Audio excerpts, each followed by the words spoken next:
This morning, I have the Deputy Energy Minister. He's also the MP for 2nd D, and he is in the person of Honourable Lawyer Andrew Ejapamesa. You didn't have to add that. I'm just adding it so that people are reminded about it. Good morning. Add which one, the Honourable or the Lawyer? Which one? Both were really... So we should just say Bobo? You can just call me Andrew. Andrew. No. Okay, you're running away from your titles. You can call me Patriot.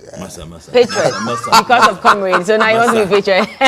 How you doing? I'm good. Yourself? I'm good. Thank you very Always much. Always a pleasure to be here. Good morning. Pleasure having you. To our cherished viewers this morning. And we also have the MP for Tamale Central joining us. He's Comrade Mutala Mohammed. And whilst they looked good from some photos that I saw of you and Johnny and and the missus. I attended the wedding of our common friend. Okay.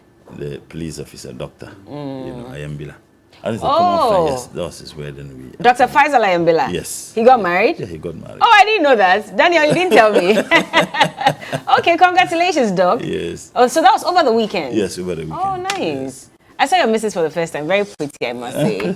Anyway, let's get into our conversation for today, and we'll delve deeper into the conversation that was started by Johnny concerning the education reform series that's been spearheaded by the TV3 newsroom. And yesterday, Komla Adom was in the Senafukofe DA school in the eastern region where their homes have been infested with bats. And in fact, teaching and learning has become a major problem for them. Let's take a look at the story itself, and then we'll come back and have a conversation on it.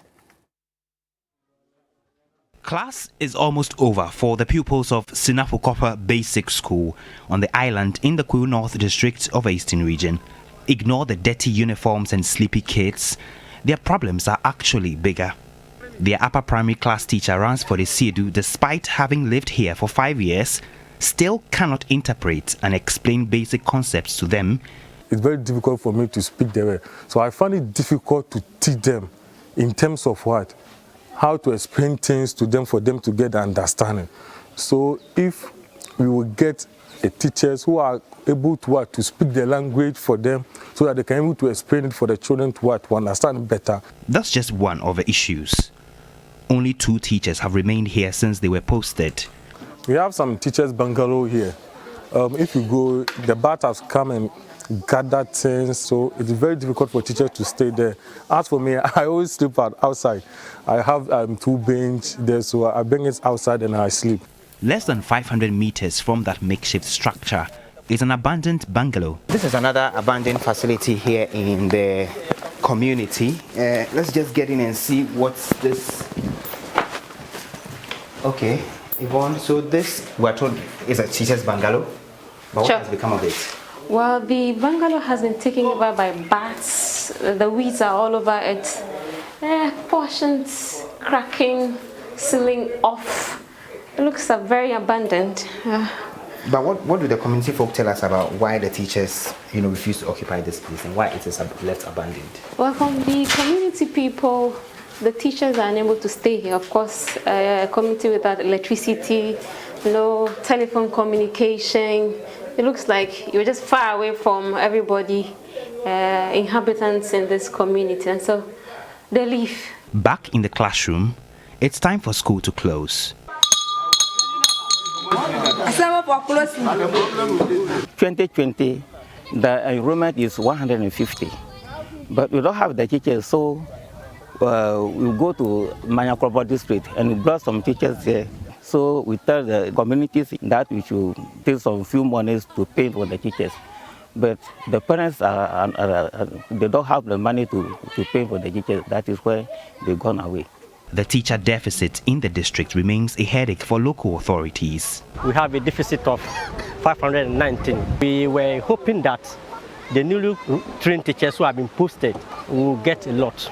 For now, it has been alleged that over 150-something teachers who have been posted to Afram Plains North, some of them have gone in to change their postings.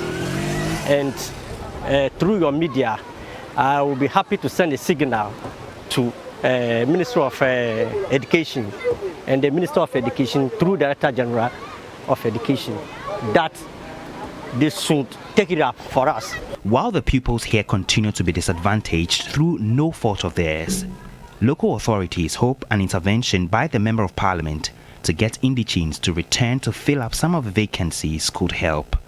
Member of Parliament for the Kwewu-Afram Plains North constituency, Betty Crosby Mensah, says even though the interventions are yielding some positive results, a lot more governmental support is needed. With regards to the teacher deficit, indeed, when I filed the question, the minister in his response said he gave us an opportunity to probably submit names of residents or people who have completed the various colleges of education who reside within the Afram place to see how best we can actually employ them onto the Ghana Education Service System.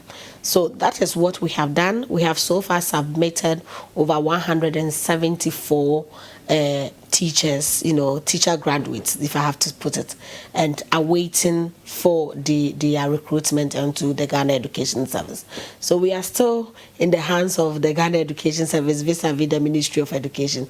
For as long as these pupils here wait, they continue to lose out on any chance to compete with their counterparts elsewhere, and the goal of going to school may eventually be lost on them.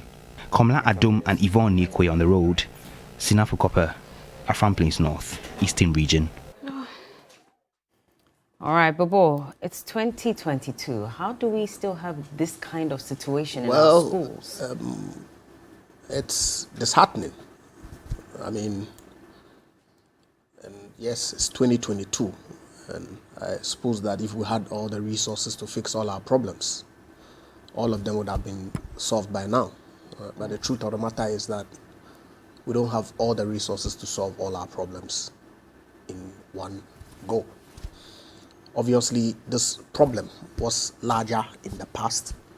Increasingly, some of them have been resolved, some have not been resolved. And we can only hope that as we get more resources into the resource envelope, some of these things can be done. When you say some of them have been resolved, which ones? But of course, I recall, even in the not too distant future, the program that Professor Mills embarked on in dealing with schools under trees. That in itself tells you that it's a major problem that has lived with us for a very long time. Indeed, every year, classrooms are built, in communities where they have dilapidated classroom buildings or that they do not have classrooms at all. And so that program has always been rolled out from government to government.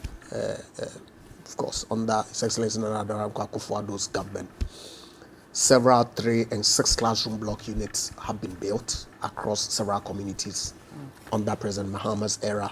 Obviously, some were built, including the program to start the E-blocks, for example, which was targeted at improving infrastructure in secondary schools or providing new structures in communities where secondary schools did not exist under the community SHS program that they rolled out. So I'm saying that the evidence on the ground clearly shows that this is a problem that has been with us for years, that increasingly government after government makes investments in those areas to try and reduce some of these structures that we're seeing in the Afram Plains enclave. I do not know exactly what the program is for the area. The MP who was interviewed indicated some steps that she's been taking to try and address some of these things. But like I said, it all boils down to the resources that are available and the program that the Ghana Education Service is rolling out to deal with some of these things. And I'm sure that to the extent that it's brought to the limelight, it's possible that even if it's not due to get to this community, the dire nature of the issue that has been brought up, would lead to some urgent resolution of the matter. Not only, I'm sure that as Johnny during his ranting, that's what a program is called, right? Johnny's Bites. Oh, Bite. Oh, Yes, during his bite. It's just mischief, He's away. During Johnny's bite, he indicated that several other communities have this kind of problem. Which we are aware of. Yeah, of course. And of course, like I said, increasingly, if you look, you would see that several communities have seen classroom infrastructure being built in them. it cannot be the case that all of them can be done, like I indicated at the very outset, in one breath or in one go. And so I'm only hoping that the Ghana Education Service will pay attention to some of these things and try and expedite the resolution of the issues in that space. My only worry is of course, when you are in government, you are responsible, okay, for these kinds of things, you know. But if we then try to make it political, okay, then we are want to make the complaints. But nobody is making this political. Hold on. It is your government that is in power. Please, hold on. I agree. What have you done? You see, when it suits us, it doesn't matter. It doesn't matter. When it suits us, then we say government is union. When it suits us. Because you say that we have these problems, yet you are embarking on an educational reform. You recall him saying that? You start STEM, you sit in Accra. Why? These problems did not exist when the E-blocks were built. What was the... No, I'm asking, but of course, you see... It was meant to resolve a problem. Thank you very much. Classroom blocks have not been built between 2017 and today. But have enough of them been built? Because clearly these students obviously, do not have a place. that's why I said that the problems all cannot be solved in one go. But we were it's a matter of fact. Announcing policies about reforming the trimester to a semester when there are problems on the ground that need to be resolved. So did you get your priorities wrong to an extent? And maybe you could have invested more attention towards these institutions. Bella, let's not mix apples with oranges here. Okay, we're talking classroom infrastructure and its availability across the country. Okay, and also policy that then guides our educational content, right? And I'm saying that you relate to problems that you have identified, by all means.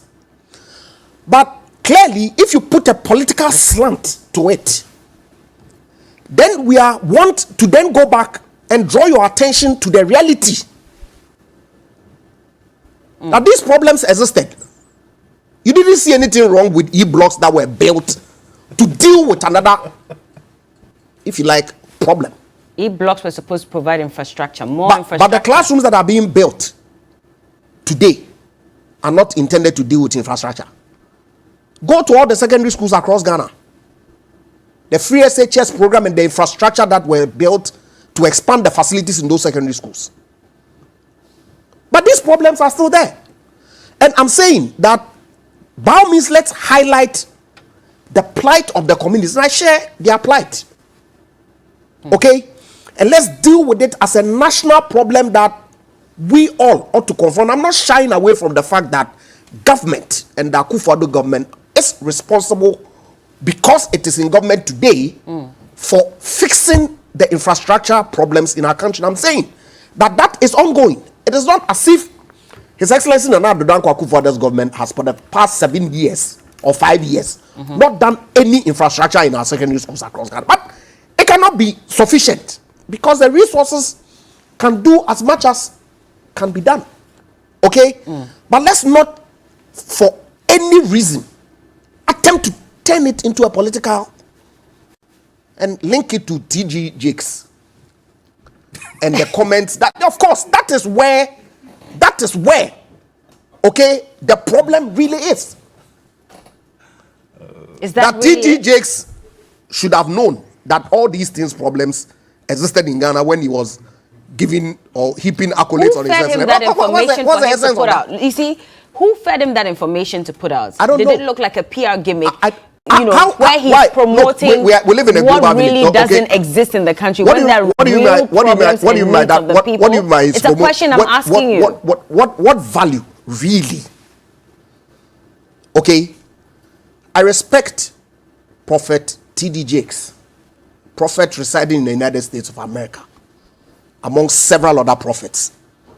What value in terms of PR does his utterance or the accolades that he showered on His Excellency the President does for the people of Ghana or for anybody's political fortunes?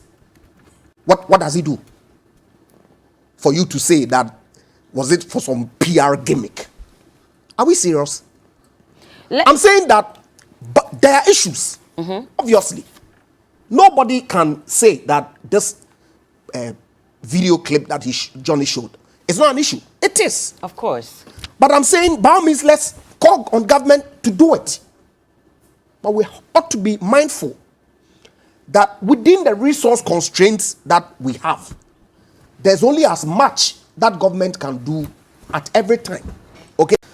Off camera, Mutala was making a point that where's the District Assembly?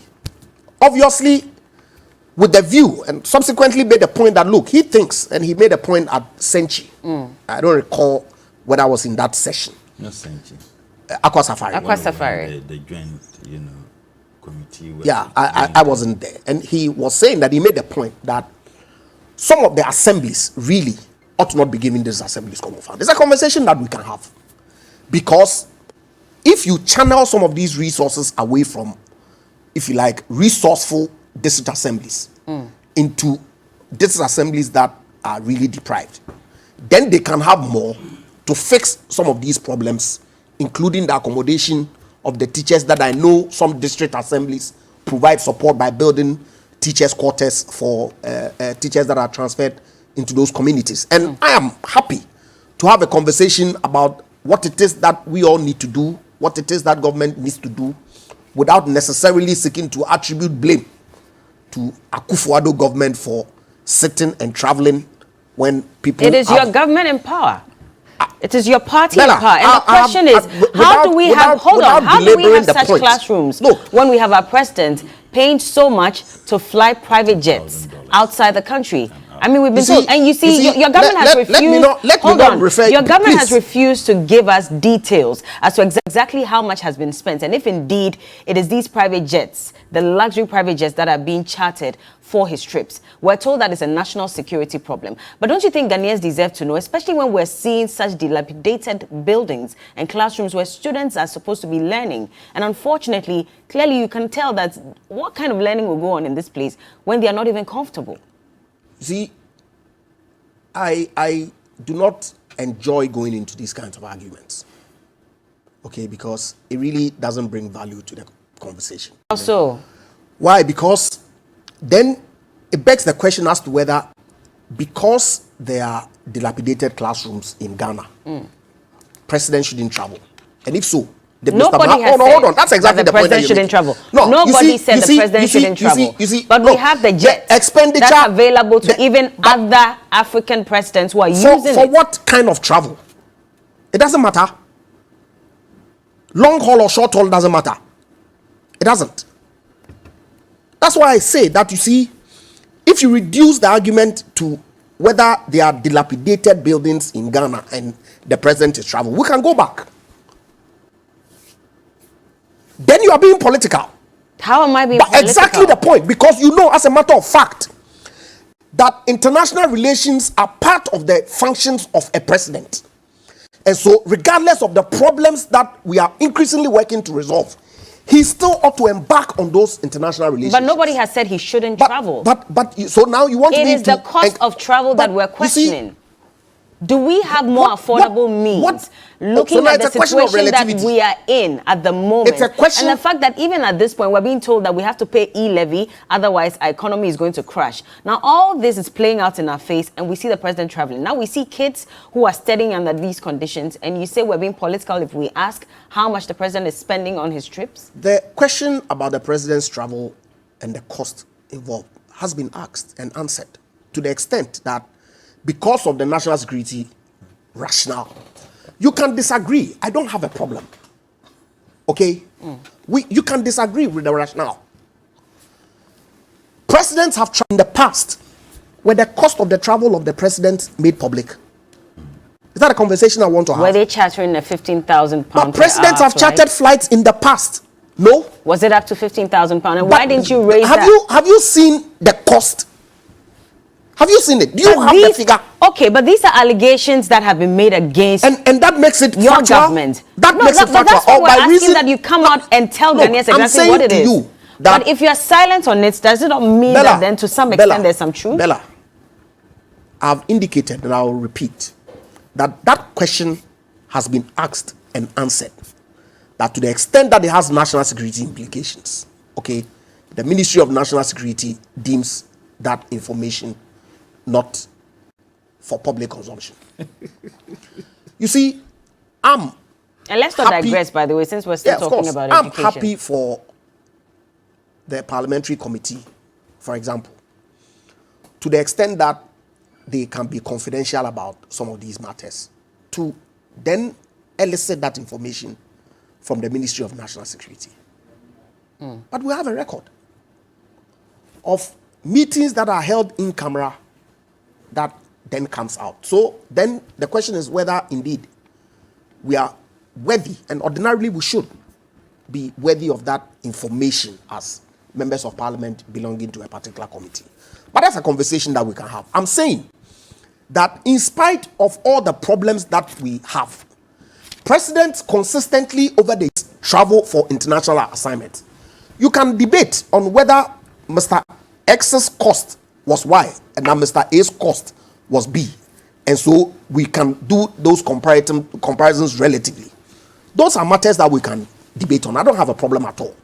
But I'm saying that in spite of all the problems that we have, those travels are necessary, and His Excellency the President will have to embark upon those travels. Indeed, it is not as if the Falcon is not used, because only a week prior to his travel to Europe and the Americas, he was in Ethiopia attending an AU session. He went with the Falcon. Prior to that, he went to Abuja. He went with the Falcon. According to the information that has been provided us by the Defense Ministry, experts have indicated that that flight is not fit for long-haul travels. And it is the case also that the president traveled in his early during the early times of his presidency to Washington, D.C. and New York with this flight, and on their way back, they had problems. It's a matter of public record. Okay? And so, if you think that expert advice, you have a contrary position, you can put it out. Okay. So that we can debate it. But as far as I'm concerned, all these problems that are increasingly being fixed, okay, yes, by all means, let's highlight it, but let's take the political out of it so that we can have a dispassionate conversation. Nobody's making it political, but just quickly before I bring Comrade in. Now, I remember that the finance minister was asked to come to Parliament sometime last year to respond to questions on how we were funding free SHS. And a number of people have raised questions about even how much we spent on free SHS, and if maybe we could have at least balanced it so we can spend a bit of that money or a lot more of that also strengthening the primary schools and the primary education even before we go into free SHS. He said that we had spent 7.62 billion Ghana cedis on free SHS, and he said that 4.18 billion out of the amount, representing 54.7%, was sourced from the government of Ghana, and the remaining 3.44 billion, representing 45.2%,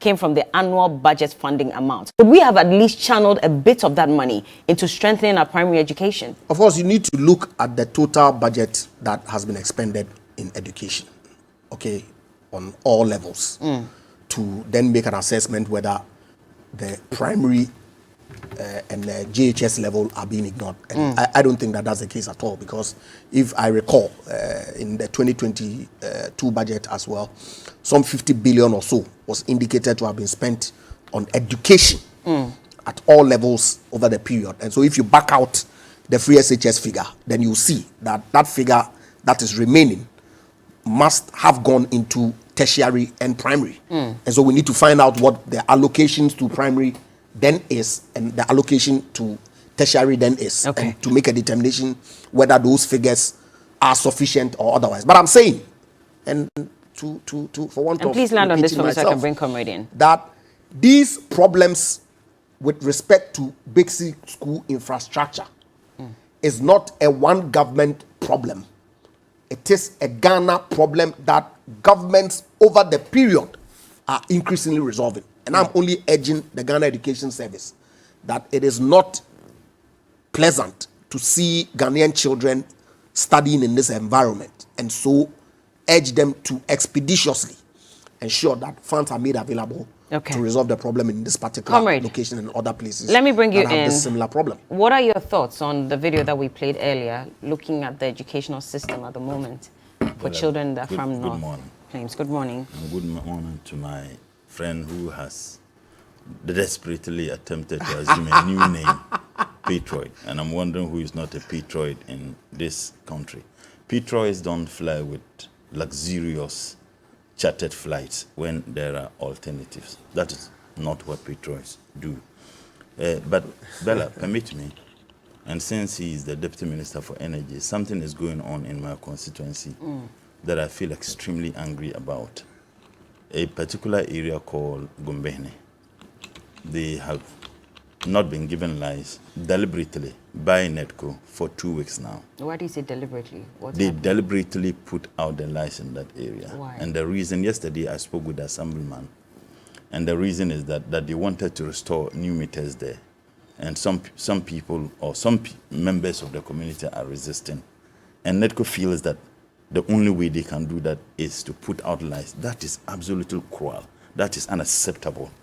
In fact, when I spoke with the assemblyman, I asked him what he did as an assemblyman of the area. He said he met them and he said, look, if you want to restore new meters, there should be some education. Let the people understand why you want to change the existing meters. There is absolutely nothing wrong with you doing that. And you feel that you must punish them. That is just unacceptable. That is wicked, to be very honest. And I expect him as the Deputy Minister for Energy and the Ministry to take action. He's my friend. I don't think that he would countenance that in any community in his constituency. If they do that to any community in his constituency, he will be very, very angry. So then leadership, the management of NEDCO in Tamale should understand that you have no right to punish people because some people are resisting your, changing of meters there. But I thought we spoke about this. Yeah, but we spoke. I indicated that when we spoke about the need for some assemblies to be insulated from common fund. He said it on air. Need to mention that. So anyway, let me mention this because I want perhaps what I spoke with you. He assured me that he was going to get in touch with the NEDCO, and I think that is just unacceptable. This is not the first time. Another community in Tamale recently they did that. They punished entire area because some people had problems, and then they put out. Like, you don't do that to people. First and foremost, I think that you asked how my feeling was: rage, anger, frustration. To be very honest, I nearly shed tears when I saw particularly those young kids in the boat going to school. And what hit me so much was when the gentleman said that God, apparently one of them said amen. I said that God be with you. Yeah. I mean, as a parent, if you happen to have the misfortune of living in such communities and your kids subjected to that, you would understand how it feels. Another thing that as a trained teacher, a professionally trained teacher, is the challenge of language. Bella, I say this and I'll reiterate the same. Up till the time I wrote my GHS, I could not speak English. And I've said it, there is a sharp difference between your ability to write and your ability to speak. And I got 6, to be very honest, but I couldn't speak, but I could write. But you could write? Yes, okay. I could write. It was several years after when I became the Deputy National Coordinator for NYIP that we had some programs sponsored by the US government that I realized that it is really true that there's a sharp difference between your ability to read and your ability to write. And that is the point when Johnny was talking about the teaching of kids at that lower primary. It is appropriate to teach them in a language they understand. Our kids may have the fortune of growing up understanding the English language, perhaps as their even first language. These days, particularly those of us who live outside our,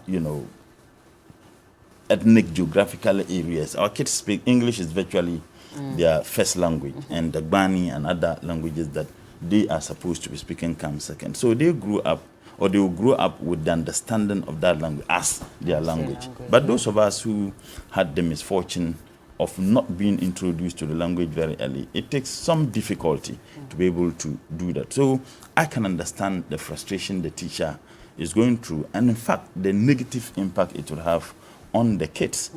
I can bet my last penny that the majority of those kids at home, they speak Ewe to them. They don't speak English with them at home, considering the communities they live in. So such students, how are they going to have proper teaching and learning taking place between the pupils on one hand and the teacher who doesn't understand the language? I mean, I think it's a difficulty.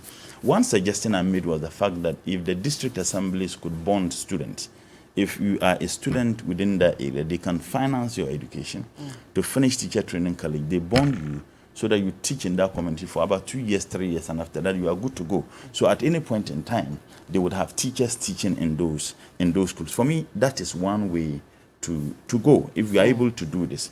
I remember when we were in the university, there were some assistance given by district, metropolitan, and municipal assemblies to students who were needy. In fact, it was virtually given to every student. And we also contributed by going to help in mobilizing resources through the sale taxes, because those who were engaged in that were robbing the assembly. So if the youth students, the amount of money we're generating for the assembly was so huge. But you see, when he admitted, and for me that is rare from the MPP, that look, they take absolute responsibility. Yes, they do. The GET Fund hasn't executed projects as they used to because we have collateralized the GET Fund, a GET Fund which was established for the purposes of helping education. The Minister for Finance has used part of the GET Fund to take loans. So if you do this, you are crowding out the opportunities that would have come with the monies we get as a result of the GET Fund for the purposes of executing projects. But in the area before they of took over, education. your party was in power. In fact, the headmaster said that the situation had persisted since 2004. Your party came into power after the 2008 general elections. Bella, you see, so this problem has persisted for that long. Bella, if you did not collateralize the GET Fund and you were making some money from it, how are we still not able to fix this problem? we are looking at the enormity of the problem and the fact that the GET Fund increases every year, depending on how much we generate as a result of that. And you remember that if you check, the numbers increase. Now, I agree with him that these are problems that have been lingering for a very long time. But when problems come, and there is a pathway finding solutions to the problems, 3, 5, 4 years, you can't be lamenting over problems you encountered 3, 4, 5 years ago, because more money is supposed to. And even with the GET Fund not collateralized for the purposes of loan, we had some challenges, but not to this level. And that is the point I am making. He knows when I raised the issue about district assemblies assistant, because when I saw it, I said, then what is the assembly doing? Not a single quarter has been released to the district assemblies for the entirety of last year. Not even one quarter. Not even one quarter was released to the assemblies. If they release it, then perhaps that happened 5 minutes before we entered into this studio.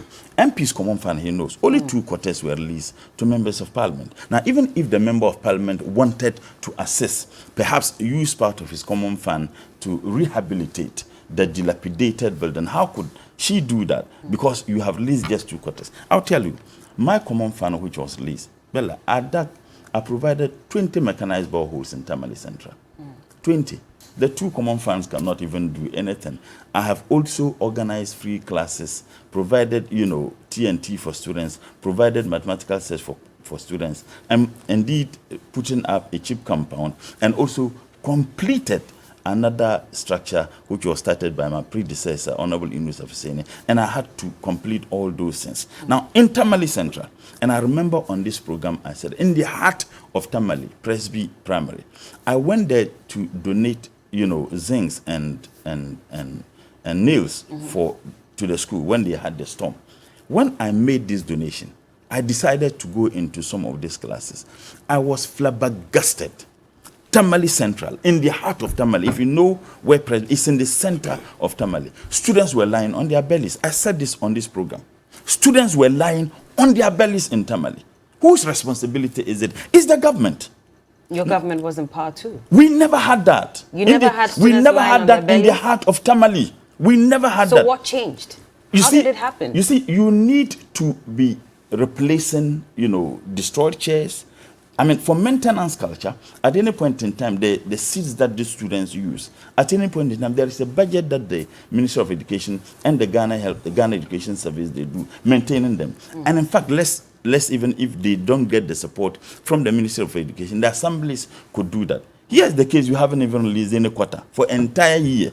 Even if the assembly intends to do that, how can they do that? It is the responsibility of the assembly or the Ghana Education Service to do that. MPs come in when these institutions fail to do what they are supposed to do. And juxtaposing that in the case of Honorable Betty's constituency, even if she intends to, how can she fix the problem? You have not at least even the district assembly's common fund for an entire year. How do you expect them to do that? So it is the conduct of government, and Johnny was absolutely right to fix that problem. On the matter of the Reverend TD, Jake's issue. Yeah. Why? Johnny didn't say anything. He said, look, in as much as you think that we should praise this government, and the argument is that we live in a global community, perhaps nobody schooled him, nobody told him what this government is doing, he saw it. Is it not curious that he hasn't seen the fact that our president chooses to fly luxurious flights when there are alternatives? Now he's talking about the fact that those flights cannot go long journey. In the matter of voting for e-levy, 2 of your members who were in Germany, it was the presidential flight that brought them from Germany. The presidential flight that you think that it is not conducive for people to use. You use them to get people to come to this country. Now, if it is so dangerous to fly with that jet, why are you giving it or making it available for presidents in other countries to use? Why? Look, when President Mahama used it, when President Mills, they all used it, they had problems. Tell me which flight doesn't have problems. And now you are telling me, in fact, the Minister for Defense says that, aspect. We still demand to know which aspects. Who gave the advice?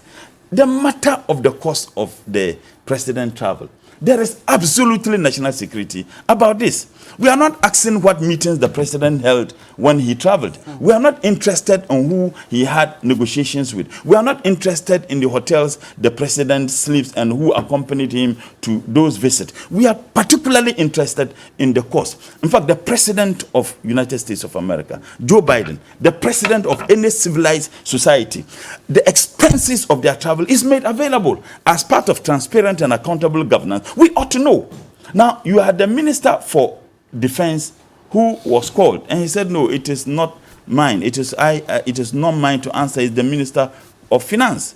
When the Minister for National Security also came, the Minister of Finance came and he said that no, it is the Minister for National Security who should answer. The Minister for National Security comes with that absolute condescending attitude and says that it is for national security purposes. Did we ask, in fact, Honorable Okujeto, did he ask that I want to know who the president sleeps with when he travels? Did he ask, I want to know the armed deals the president entered into with any country or anybody? That was not the question. We simply want to know the cost of traveling. They were not even interested in knowing the meetings the president held. And you tell me, look into our miserable faces and tell us with alacrity that this is a national security matter. We do not need to know. We need to know. And the fact that other presidents might have traveled one way or the other with a chartered flight, that doesn't mean that we can't ask this question. In any case, which president traveled with chartered flights? We are talking about the consistency. As I talk to you, the president has traveled once again with a luxurious chartered flight. When the Minister for Defense was asked, he said the difficulty of this, presidential jet is that the president cannot take his bath in the flight. The only thing he stopped short. He said that what he said was misconstrued. Why? I was in the chamber. He was there. He said that even the president, he can't freshen up. Freshen up means what? Wash his face. I'm saying that perhaps if we had pushed him, he would have said that the president wants a flight that he does pedicure and manicure in it. Because it simply doesn't make sense. You live according to your means. You live according to your means. The very time they are asking us to tighten our belts, they don't even have belt hooks. You are telling us to accept a tax regime, an instrument of tax that is unacceptable, that is extortionist form of taxing people, and you are saying that we should do this because we don't have money.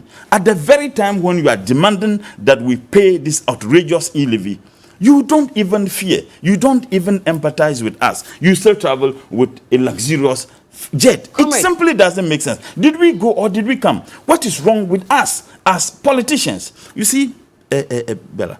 And in that case, you're not absolving yourself of blame when you say politicians. Well, I will absolve myself because we never traveled with such luxurious. The NDC never engaged in such profligacy. But we still had these pupils who were studying in these conditions or under these conditions. The reason has to do with maintenance. There was a school existing. And the difficulty is that the school has not been maintained, for which reason we are having this crisis. Is that not the case? You see, so when you quickly mentioned the E blocks, and I was happy when you pointed out to him that the E block was meant to find solution to a problem. In this case, it was part of adding to the infrastructural needs of our educational sector. That is not to say that we do not have problems under the NDC at the basic level. But when you refuse to release, a common fund to assemblies, when you refuse to release common fund to MPs, forget of even MPs. If you say you don't even release to MPs, how about the assemblies? Even the assemblies who have part of their plans that, okay, we have these schools that are in these conditions, we need to rehabilitate those schools because part of the plans of every assembly, they take into consideration of this. You haven't released monies for them. How are they going to do this? Even if we insulate those, metropolitan and municipal assemblies that are suggested off camera, that even if we insulate them from the common fund, and this attitude of government continues, we are going to have this problem. At the time when you tell us that we don't have money, and then you went in and borrowed a lot as a result of COVID, check the 2022 budget. 34 million Ghana cedis of COVID funds was used to drink tea. 34 million by the Minister of Health to conferences and workshops. 54 million Ghana cedis is being proposed by this Minister of Finance to establish another bank. Does it make sense? Should we have held on with the reforms in the educational sector, maybe, so that we can provide an equal playing field for everyone? And when I say reforms, the likes of free SHS, the recent ones that we have had, and even, the curriculum and all of that, should we have held on and ensured that at least for the primary level, the JHS level and the SHS level, there is some equal level playing field before we even introduce Bella, reforms at any point in time may be necessary depending on the circumstances.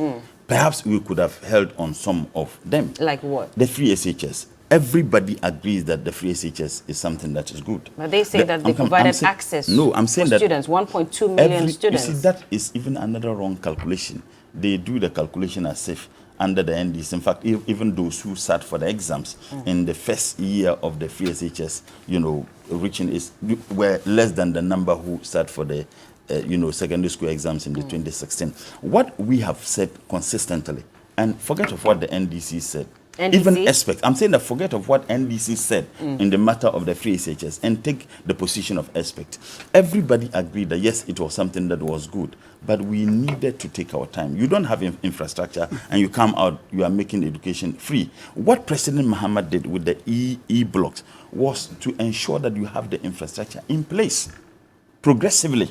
And once you have the infrastructure in place, you won't have this traffic light, red means stop, yellow means get ready, green means go, as we are experiencing.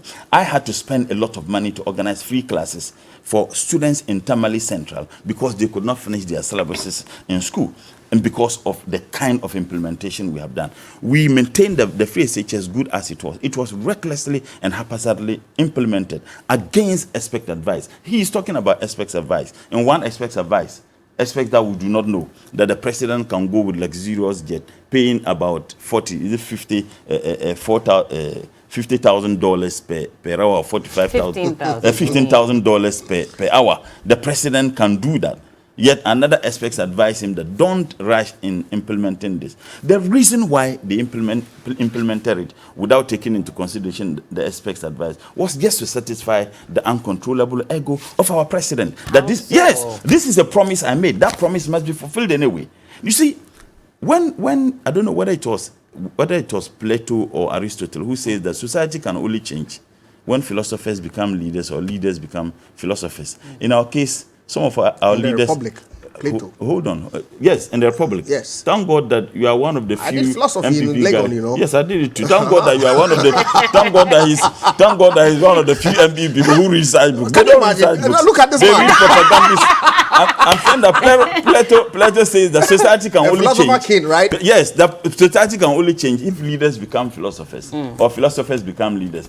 The difficulty about our current president, he's not a philosopher, and he's What not. is he? He's not. And he's not trying to be one. At least those who are not even philosophers will try to be one in terms of finding solutions Please land to on some this for of me, so I'll the bring in problem. Bobo. So Bobo, the new patriot, if you like. The challenge is that government should release common funds to these assemblies. If government releases the common funds, I am telling you, the assembly could do this. You received only 2 quarters for last year.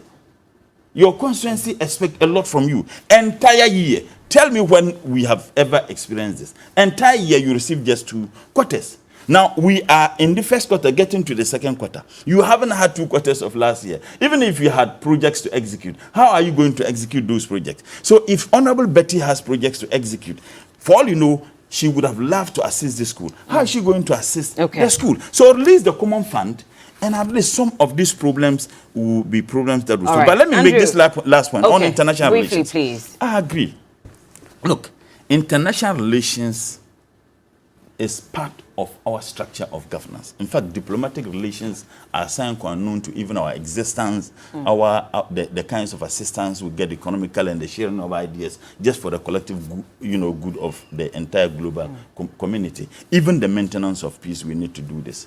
A lot of the travels were needless. You have a minister of foreign affairs, and you have trade meetings. Then you have the president attending. And the president will attend with the Minister of Foreign Affairs, attend with the Minister of Trade. There were a lot of meetings that the NDC, under the NDC, that I had to represent even the minister. But there could be a reason why in this case the president is representing as well. And in fact, in some of the meetings you go there and you realize that almost all the countries are represented by either their ambassadors or their ministers, and our president is sitting there. And some of them he even dozes off when he attends such meetings. Why would you attend there when your Minister of Foreign Affairs can represent you? Why would you go with the huge numbers of people when you know very well that the Minister of Foreign Affairs or even the ambassador could have represented you? Because the president enjoys traveling, and he is virtually becoming a tourist president. That every travel must be taken by the president. But when he travels, does he not bring us at least? They should tell us what he has brought. The COVID. He traveled to Germany. He came back. What with did some he good bring? news as well? So if you say, look, he has traveled than any other president in the Fourth Republic. Tell me, which president traveled more than President Nana? Same way he's held more cabinet meetings than Mr. Muhammad did in the 8 years. Must you necessarily hold cabinet, please? You see, it's don't hold. Please. I made you laugh with that. You said that was your final point. Please let Andrew come in. You see, the man whose president traveled with Ikwadonko as part of his delegation. What is wrong with traveling? Nothing. Please. You are insulting woman. There must have been a reason. Was she a public official? When you traveled with... Were her services needed at that point? When you traveled with Ashanti Regional Chairman. When you were speaking, I was sitting here quietly. I'm sorry. Could it have been that she was offering some but let me make my point. Please, that we needed from her? Please, was she a public officer? Was she a public official? Is blaming the president for traveling with his ministers of state. That's the point that I'm making. That's all. No more.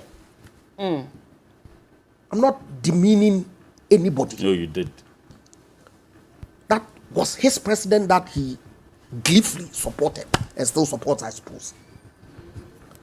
Look, the free SHS, I still support double track. You still do? Of course. Even with all the issues that came up? Because you see, when I attended at this other college, we had 3 terms. First term, we come on break, Christmas break. Second term, we come on Easter break. Third term, we come for the long vacation. We all attended vacation classes at Sectec and St. John's, depending on where the girls were. You were struggling to say it. I made it easy for you. So you started this for we scout around to determine where the vacation classes was going to be. Then we attend. The classrooms were practically empty every vacation. Correct? Same has been the situation over the years. Now, we introduce a policy that obviously is going to ensure that almost 1 million Ghanaian children are kept in school as opposed to dropping out.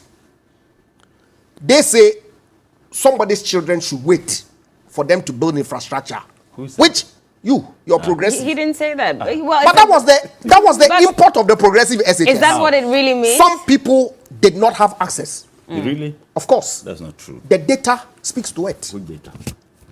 The enrollment data. How many people wrote the first? Plenty. How many you see, against 2016? please, you let me make my point after you can. Deception. You've already taken my pen, so right. Okay. Their so-called progressive was going to deprive people from attending school until the infrastructure was built. We say no. Sweat the existing infrastructure such that everybody can go to school with the same classroom blocks that we have, that is half empty half the year or empty half the year. And you condemn that policy. Of course, it came with challenges.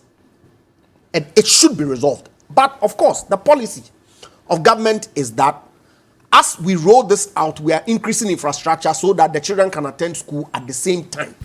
Good. But my personal view, and I have heard very senior people in academia, including the president of Aseshi University, indicate that he thinks, and I agree, that sweating the infrastructure and ensuring that we utilize it then can free some additional resources that could be used to fix some of the schools that you showed. But what's the point if the students are going to be in school for a shorter period as against the number of months No, that but of course, if you increase that parents have increase the instructional that they've hours, had to pay teachers to come and teach their children Bella, while on vacation, and that's even more. We all attended so vacation what's the classes. point in enjoying free SHS if I'm still paying more for my child we did to the be 3 taught at home? terms. We did the 3 terms and still attended vacation classes. But we did not pay as much. What do you mean by did not pay as much? What do you mean by did not pay as much? In fact, those as those whose parents could afford, are saying they're paying 4,000 still Ghana cedis organized extra classes for them holiday. after school hours and Saturdays and Sundays at home. But now we have parents who are saying that I have to pay about 4,000 Ghana cedis or even more. Just to have teachers come and teach my children during that 6 months that they are home. Maybe if you had made me pay for them to be in school for that longer period, it would have probably amounted to the same. Instead of telling me that it's free, but then when they come home, I still have to pay some 4,000 Ghana cedis. But those of us who paid still paid extra classes. That's the point that I'm making. How much of that were you paying? Well, I don't remember. When I didn't pay, my parents paid. So I cannot be asked that question. My kids haven't gotten to that stage yet for me to pay extra classes. But when we get there and I have to make some extra contribution through SHS, so that they can come up with their best, I'm sure that I will do it, okay?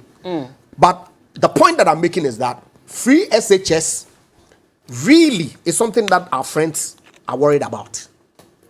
Because, as the saying goes, the more the people you educate, the chances are that they would see and be able to distinguish truth from falsehood, and likely, be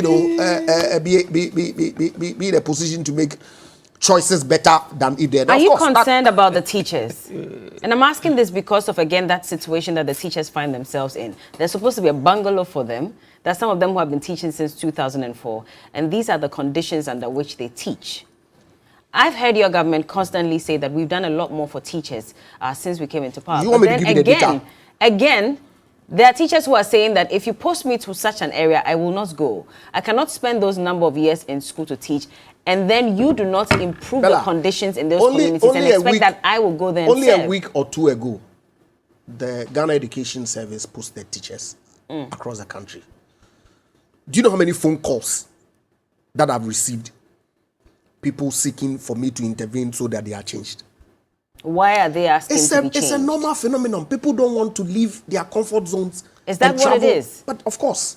If Same you with made national the service. conditions You know what I did national service? Better in these other regions and these other areas. You don't think that the teachers wouldn't mind? At age 19, at the time, it was a 12-hour journey from secondary to Sevioso. It was an overnight travel. That's why I did my national service. in Sefi also. That might have in a been village there are people called who Futa. rejected those postings. But of course, so I'm saying that it's not a new phenomenon.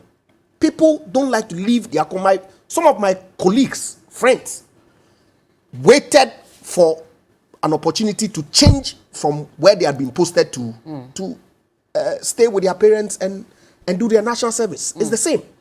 But I'm saying that if we insistent that people should go to where they are posted, I believe that increasingly we would get a lot. So if more I'm posted and I live with bats in going- my room, no, I'm saying I'm not that it supposed is to not raise objections? No, of course you're supposed to raise objections. yeah, so obviously. I have Why the not? right to refuse to go there, because if I go there, nobody really cares about my well-being. You see, you make it look as if this is predominant, this particular situation, that it is the case in all the places that people refuse to go. I don't think so. In most at of the all. places, yes. Well, in some places, I don't know whether you have data to prove that. It may not be a in most bat-infested cases- bungalow, yeah, but other issues as well. some locations no there's no water, electricity, there's no no water, electricity. exactly. But we have a country where, as we speak, there's 86.63% access to electricity. Okay. Which of them did you contribute? Which we've contributed significant chunk of Which it. percentage? Which Okay. of the percentages? And in of course, 6 years, tell us. Of course, that policy of national electrification Tell us. You was are the started Minister of in Energy. 1996. I said, tell us what Nana by did. the Rawlings You are the regime. Minister of Energy. And you see, yes, you can Not argue. even 2%, not even 1%. You can argue whatever percentage. The truth of the matter is that where we've gotten to, the last mile is difficult to connect because you have sparsely. That's not true. It's true. That's not true. And, Hold on, Comrade, please. and you know that your That's not own communities across the regions, I said only that's not last true. year and 2 years ago, 3 years ago, loans were approved for some rural electrification, national electrification programs under SHEP, 3, 4 approved for work to be done. But I'm saying, so the alternative mechanism that we're putting in place is to introduce off-grid solutions Okay. to meet those communities, including the island communities where access, to putting them on the grid becomes a difficulty. Now, on this subject of Land on this get for fund me. My time is collateralization, almost up, so you see, Comrade it's can speak. overflogged. Why? How? Why?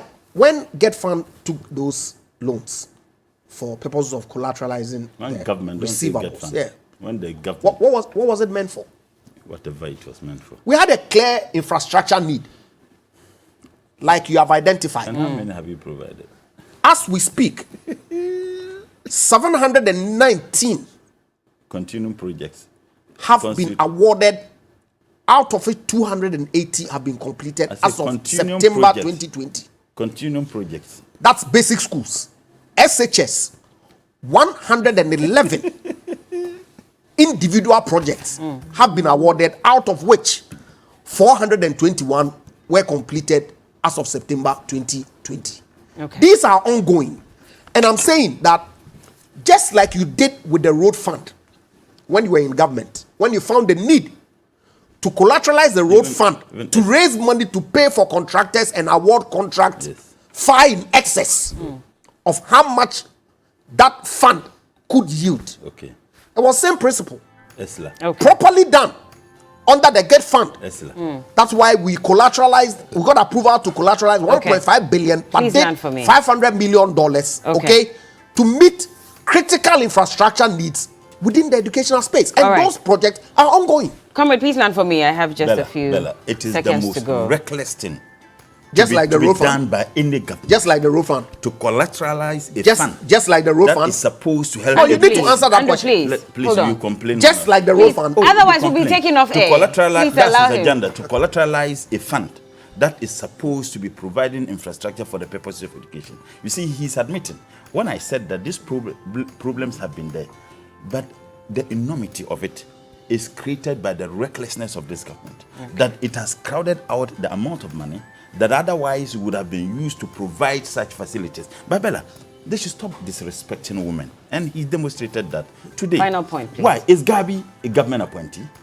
Gabi traveled with the president. No. And please. No. We have seen footages. No. Please.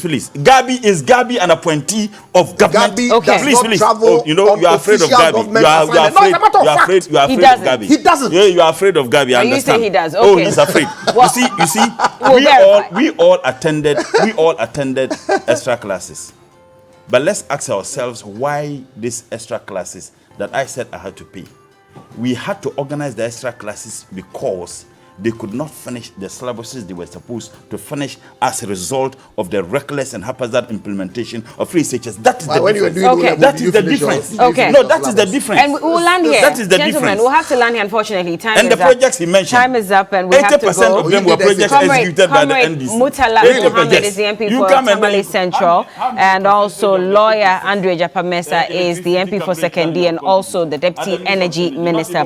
We have some breaking news. A former Deputy National Security Coordinator's house is under siege at the moment, and we'll have to cross over to the Ashanti region shortly to get more insight on it. This is TV3 New Day, and we have an exclusive with the MP for North Tongue.